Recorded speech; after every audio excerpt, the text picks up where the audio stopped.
రెండోది. మూడవది, కొన్ని దాకా అబ్బాయి చెప్పినట్టు కొన్ని ఫేక్ రిజిస్ట్రేషన్స్ ఫేక్ డాక్యుమెంట్స్ జరిగాయి.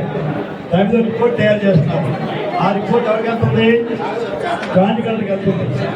ఆ రిపోర్ట్ రాగానే జాయింట్ కలెక్టర్ గారి ఫేక్ డాక్యుమెంట్స్ ఏవైతే ఉన్నాయో వాటికి నిజాయితీగా జెన్యూన్గా అవన్నీ వాళ్ళు రాస్తున్నారు. 3. 4వది, బ్యాంకులో అప్పు తెచ్చేవాళ్ళు వినమా. ఒకవేళ నేను ఏదైనా బ్యాంకును మోసగించి అప్పు తెస్తే నీకే అన్యాయం జరుగుతుంది, బ్యాంకు కూడా పోతాడు. అదే నీకు అది మా బాధ్యత. సర్వే నెంబర్ ప్రకారంగా సర్వే చేసే బాధ్యత మా బాధ్యత. నెంబర్ 1, తహసీల్దార్ గారు భూమి మీద ఉన్నారు, సర్వే చేస్తాం కదా, భూమి మీద రామారావు ఉన్నారు, రామారావు అని చెప్పారు. ఎప్పుడైనా అయితే 2. 3వది ఫేక్ డాక్యుమెంట్స్ అని చెప్పి అప్పటి గారు మీరు కానీ అది ఎంక్వైరీ చేస్తున్నాం. చేసి ఎవరు చేయాలి? ఆ ఫేక్ డాక్యుమెంట్స్ ఎవరు కానీ చేయాలా? జాయింట్ కలెక్టర్ చేయాలి. ఆ పని చేస్తాం. నిజాయితీగా చేస్తాం. 4. 3వది 3 అయిపోయినాయి. సర్వే 2 ఆన్లైన్ భూముల మీకు హక్కు ఇవ్వడం. 3 ఫేక్ డాక్యుమెంట్స్ రిక్వైర్ చేసి చూసుకొని అది జాయింట్ కదా క్యాన్సిల్ చేయడం. ఈ 3 మా చేతిలో పని. 4వది బ్యాంకులో అవిడెత్తు అని చెప్పారు కదా. ఈ దేశంలో చాలా మంది బ్యాంకులో చేస్తున్నారు. ఆ బాధ్యత ఎవరుతున్నాను అందుగా బ్యాంక్. ఆ బ్యాంకులో మా రిపోర్ట్ తీసుకొని ఎవరైతే బండారు ఇచ్చినప్పుడు ఫేక్ డాక్యుమెంట్స్ రిపోర్ట్ చేస్తే అది పట్టుకోవాలి. అంతేగానే బాధ్యత. అది కూడా ఎప్పుడే అవుతుంది? ఫేక్ అని తీస్తుంది ఎన్నో కదా. నేను తీర్చేస్తాను. మళ్ళీ పోతే గ్రామ సభకి మళ్ళీ దర్బార్కి మీకు రిపోర్ట్ ఇస్తాం. అప్పటికి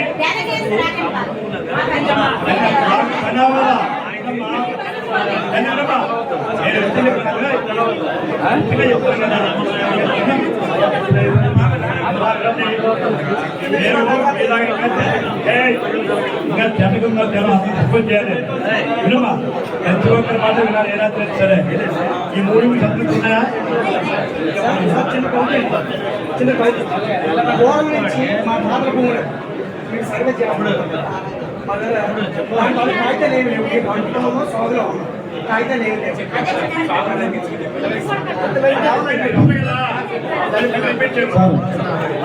ప్రతి ఒక్క రైతు సాధారణంలో ఉన్నారు.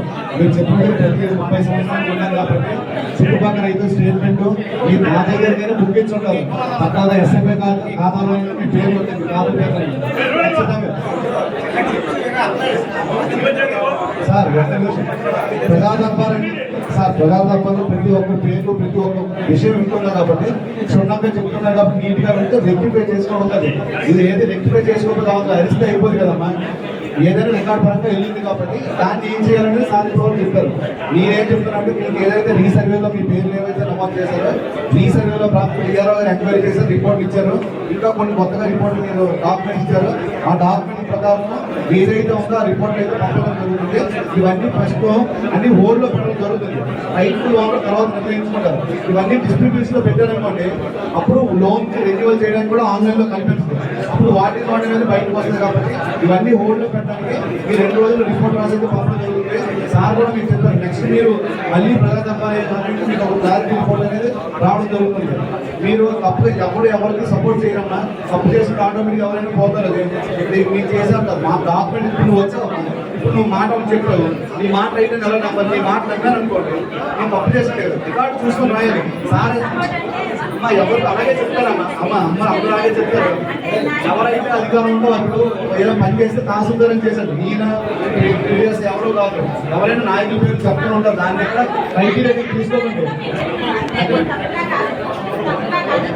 చాలా వరకు బెనిఫిట్ పాయింట్స్ వస్తాయండి.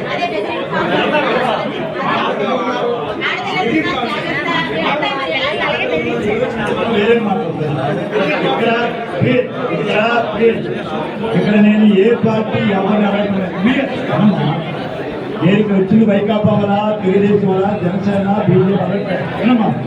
నేను రైతుకి న్యాయం చేయడం కోసం చూస్తున్నాను. రైతు కోసం, పార్టీ కోసం. ఇప్పుడు మా ఎంఆర్ఓ గారు తహసీల్దార్ గారు ప్రాక్టికల్ 4 పాయింట్లు అయిందని చెప్పారు. మొట్టమొదటి అడిగింది సరే చెప్పని మీరు చెప్పారు, మీ అందరూ చెప్పారు. అది ఆల్ అయిపోగానే మీరు సర్టిఫికేట్ చెప్పడం నెంబర్ 1 స్టార్ట్ చేస్తున్నాం. గౌరవం అయిపోయింది. సర్వేలో బ్యాంకులో ఊరు ఉండండి అమ్మా. ఈ భూమి మీద ఉండండి.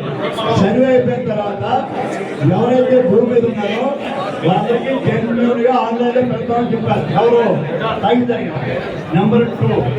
నెంబర్ 3, ఎవరైతే ఫేక్ డాక్యుమెంట్ రాశారో అవన్నీ ఎంక్వైరీ చేస్తున్నారు. కొన్ని రాశారు పేరు చెప్పలేదు. జేసీ గారు ఉంది, అది ఆర్డర్ రాగానే ఫేక్ క్యాన్సిల్ చేస్తాం. నిజమైన ఎవరైతే ఉన్నారో వాళ్ళ భూమి దాకా ఇస్తాం. ఫేక్ డాక్యుమెంట్ క్యాన్సిల్ అయిన తర్వాత ఇక రైట్ జాయిన్ కదా క్యాన్సిల్. నెంబర్ 3. నెంబర్ 4, బ్యాంకులో అప్పు తెచ్చామని చెప్పారు. అప్పుకి మాకు గవర్నమెంట్కి సంబంధం లేదు. అమ్మా, నేను కూడా దొంగ డాక్యుమెంట్స్ అప్పు తెచ్చుకోవచ్చు, కానీ గవర్నమెంట్ నన్ను ఏమీ చేయదు. ఎవరు చేస్తారు? బ్యాంక్ కూడా కేసు పెట్టాలి మీద. మన బండాలు పెట్టినప్పుడు మాకు దొంగ రిపోర్ట్ ఇచ్చి ఉంటే అప్పుడు గవర్నమెంట్ యాక్ట్ చేస్తారు. అది 4వది. అప్పుకి మాకు సంబంధం లేదు.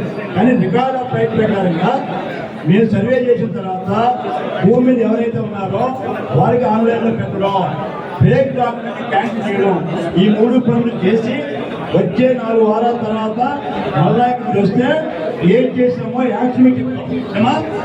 అంతే కదా. Thank you.